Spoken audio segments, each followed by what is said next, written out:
उषा इतनी परेशान क्यों हो? कोई बात हो गई क्या? बात क्या होगी अम्मा, पल्लवी को लेके बहुत परेशान है। हमारी बात ध्यान से सुन लो, पल्लवी को लेके इतना परेशान होने की जरूरत नहीं है। कैसी बात कर रही है अम्मा? बिटिया है हमारी बिटिया को अगर कोई दुख होगा, तकलीफ होगा तो क्या हमको पीड़ा नहीं होती है? बहुत होती है। देखो उषा, तुम्हारे पास कोई काम धाम तो है नहीं, बस दिन रात तुम अपनी बेटी के बारे में सोचो, क्योंकि एक तो बेटी तुम ही पैदा की हो और कोई तो बेटियां हैं नहीं दुनिया में। बस अपनी बेटी के बारे में सोचो। ससुराल में कुछ दिन एडजस्टमेंट करने दो, नई नई शादी हुई है, लेकिन वही तुम टांग अड़ा रही हो अपना। अरे अम्मा कैसी बात कर रही हो? टांग क्या अड़ा रहे हैं? क्या अपनी बेटी की बात भी न सुने? हाँ, बात मत सुनो, सुनने की जरूरत नहीं है, अनसुना कर दो, समझ गई? कुछ दिन उनको एडजस्टमेंट करने दो, समय के साथ सब कुछ ठीक हो जाएगा। अम्मा आप समझ नहीं पा रही है उनकी क्या किस तरह की दिक्कत है। तो उसे हमको समझने की जरूरत भी नहीं है, लेकिन अम्मा हम तो माँ है ना, हम तो अपनी बेटी की तकलीफ को समझेंगे ही।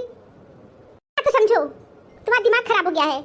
अच्छा ये बताओ, तुम्हारी पल्लवी यहाँ तेज थी कि नहीं? बहुत तेज थी।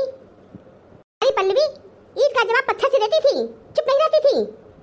तुमसे कितना बहस करती थी कि नहीं? काम के लिए कहती थी, लेकिन बहाने बना के निकल जाती थी। तुम्हारी बिटिया भी गऊ नहीं है, समझ गई? ससुराल में भी तेजाई दिखाती होंगी।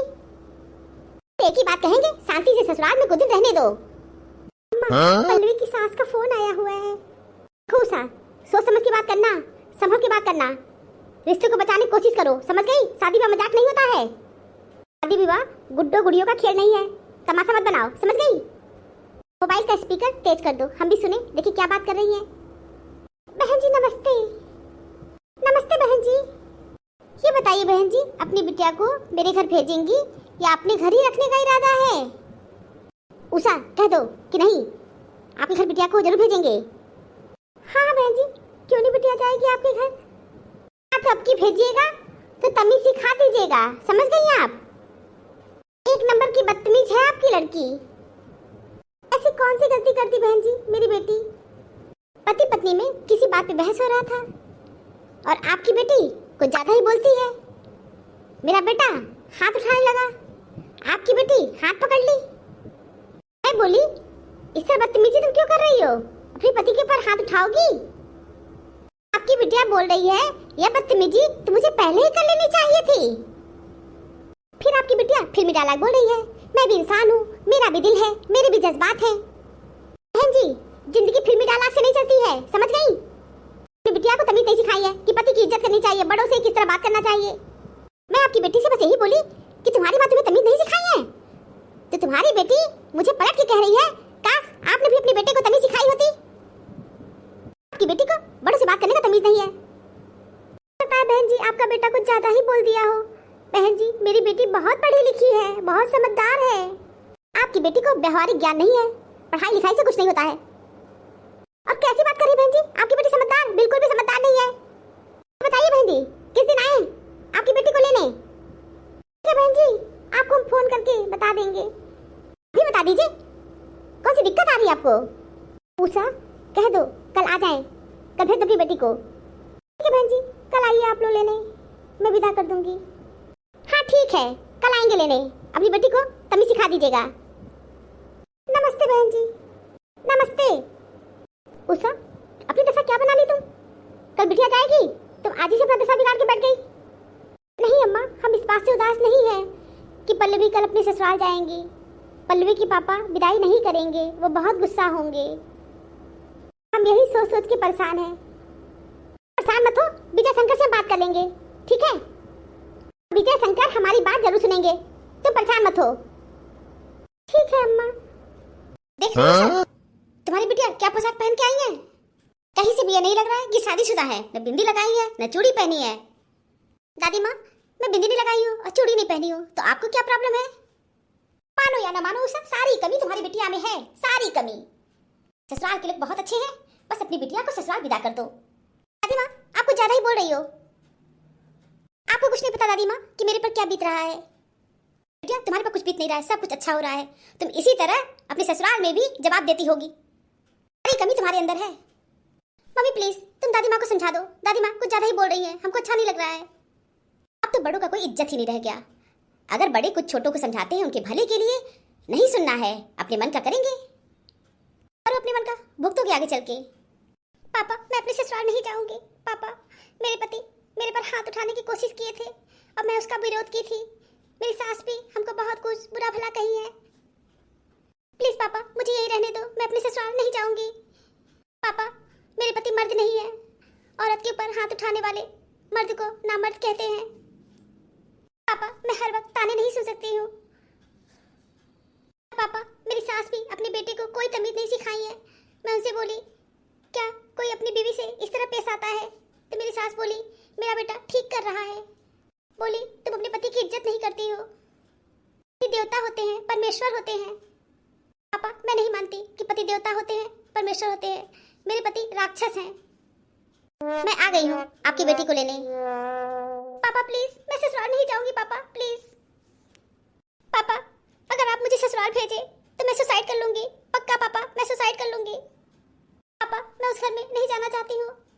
पल्लवी बचपना खत्म करो, शादी हो गई तुम्हारी, आंसू मत बहाओ, अपने ससुराल चली जाओ। शादी कोई गुड्डो गुड़ियों का खेल नहीं होता है बिटिया। चली जाओ अपने ससुराल में, जाके एडजस्टमेंट करके अच्छे से रहो और आलतू फालतू बातें मत करो। प्लीज पापा मुझे फोर्स मत करो, मैं आपको अपना फैसला बता दी हूँ। अगर आप मुझे ससुराल भेजे तो मैं सुसाइड कर लूंगी, बस इससे ज्यादा मैं और कुछ नहीं कहना चाहती। पल्लवी रोना बंद करो बिटिया, तुम ससुराल नहीं जाना चाहती हो, तुम ससुराल नहीं जाओगी। पापा मैं ससुराल नहीं जाना चाहती हूँ। बिटिया शादी दोबारा हो सकती है, लेकिन जीवन दोबारा नहीं मिल सकता है। इसलिए तुम सुसाइड करने की बात अपने मन में कभी मत लाना। हम इंसान का बच्चा देख के शादी किए थे, हमें क्या पता था कि वो जानवर निकल जाएगा। बिटिया वापसी का दरवाजा तुम्हारे लिए खुला है। अम्मा आप भी कान खोल के सुन लीजिए, पल्लवी पे फोर्स मत करिए। बहुत ही गिरा हुआ इंसान है, मैं अपनी बेटी को उस घर में अब नहीं भेजूंगा। पापा मेरे पति बहुत गाली देते हैं और मुझे बहुत ताने मारते हैं। इनका बेटा मेरी बेटियों को गालियों से जख्मी किया है और ताने मार मार के जलील करता है। बहन जी मैं एक बात बता देता हूँ, मैं अपनी बेटी को आपके घर नहीं भेजूंगा कि आपका बेटा इंसान का बच्चा नहीं है, जानवर हो गया है। आपका बेटा हमारी बेटी को हमेशा गाली देता है, हमेशा ताना मारता है। नहीं हाथापाई पे उतारू हो जा रहा है। इसे किसने हक दिया मेरी बेटी के ऊपर हाथ उठाने के लिए? बेटी आपकी बेटी की संपत्ति नहीं है। आपका बेटा मेरी बेटी को इतना जलील कर रहा है कि मेरी बेटी सुसाइड करने के लिए मजबूर हो रही है। क्योंकि बहन जी शादी तो दोबारा हो सकती है, लेकिन जिंदगी एक ही बार मिलती है। मैं वो पिता नहीं हूँ कि बेटी की विदाई हो गई और दरवाजा बंद कर लिया। मेरी बेटी के लिए मेरा दरवाजा हमेशा खुला है। मेरी बेटी की घर वापसी हो गई है कि मैं नहीं चाहता कि मेरी बेटी एक खुदगर्ज और लालची इंसान के साथ अपना जीवन बिताए। मैं नहीं चाहता कि मेरी बेटी मजबूरी में आके कोई गलत कदम उठाए। बहन जी अब आप अपने घर जा सकती हैं, मैं अपनी बेटी को आपके घर नहीं भेजूंगा। मुझे भी यहाँ आने का कोई शौक नहीं था, मैं फोन कॉल करके यहाँ आई थी। ठीक है बहुत अच्छी बात है, रखिए अपनी बेटी को, देखेंगे किस तरह अपनी बेटी को आप रख पाते हैं। बहन जी मैं अपनी बेटी को उसी तरह रखूंगा जैसे पहले रखता था, गर्व के साथ सीना तान के रखूंगा। इसकी फिक्र आप मत करिए, अपने बेटे का फिक्र करिए। आपका बेटा इंसान का बच्चा नहीं, जानवर का बच्चा है। बहन जी मुझे तो बहुत आश्चर्य होता है कि आप भी एक औरत हैं। लगता है बहन जी आप भी अपने पति से बहुत मार खाई होंगी। नहीं मेरे पति मेरे पर कभी हाथ नहीं उठाए हैं। बहन जी आप कैसी माँ हैं और कैसी औरत हैं कि आपका बेटा मेरी बेटी के ऊपर जब हाथ उठा रहा था उस वक्त आपको अपनी बेटी की हाथ पकड़ लेनी चाहिए और उसे 2 चाटा मारना चाहिए। लेकिन आप तो खुद शामिल थी उसमें और आपको अच्छा लग रहा था। जी मुझे बहुत दुख है कि एक औरत ही औरत की दुश्मन है। आपका बेटा मेरी बेटी के साथ गलत व्यवहार कर रहा था, उसमें आपको उसको डांटना चाहिए था, रोकना चाहिए था, लेकिन आप ऐसा कुछ भी नहीं की। मुझे लगता है बहन जी आपके पति भी ऐसा ही किए होंगे जैसा आपका बेटा कर रहा है। बहन जी बुरा मत मानिए, आप भी अपने पति से मार खाई होंगी, ताने सुनी होंगी और जलील होके अपना जीवन उनके साथ व्यतीत कर ली। नहीं मेरे पति बहुत अच्छे हैं। ऐसा तो हो ही नहीं सकता बहन जी, या तो आप झूठ बोल रही हैं या आप सच बताना नहीं चाहती हैं। ठीक है बहन जी अब आप जा सकती हैं और मेरी बेटी की घर वापसी हो गई है। आज मैं बहुत खुश हूँ क्योंकि मैं नहीं चाहता था कि मजबूरी में आके मेरी बेटी अपनी ज़िंदगी का कोई गलत फैसला ले, कोई गलत कदम उठाए। जब बेटी को भेजना नहीं था तो मुझे बुलाया क्यों गया? मुझे भी यहाँ आने का कोई शौक नहीं है। अपनी झोपड़ी में राज करना दूसरे के महल में गुलामी करने से बेहतर है। समस्या देखकर जीवन में कभी हार मत मानो। क्या पता इसी समस्या के अंदर तुम्हारी एक बड़ी शुरुआत छुपी हो। अगर कष्ट बड़ा है तो कामयाबी भी बड़ी ही मिलेगी। Thank you for watching this video. Video अच्छी लगी हो तो लाइक और शेयर करना ना भूलें और चैनल को सब्सक्राइब नहीं किया है तो फटाफट सब्सक्राइब कीजिए। मिलते हैं अगले वीडियो में एक नई स्टोरी के साथ। तब तक आप लोग अपना बहुत ख्याल रखिए, हमेशा हंसते मुस्कुराते रहिए। आप सभी को बहुत बहुत धन्यवाद, बहुत बहुत धन्यवाद। तो प्लीज़ मेरे चैनल को सब्सक्राइब कीजिए। Thank you.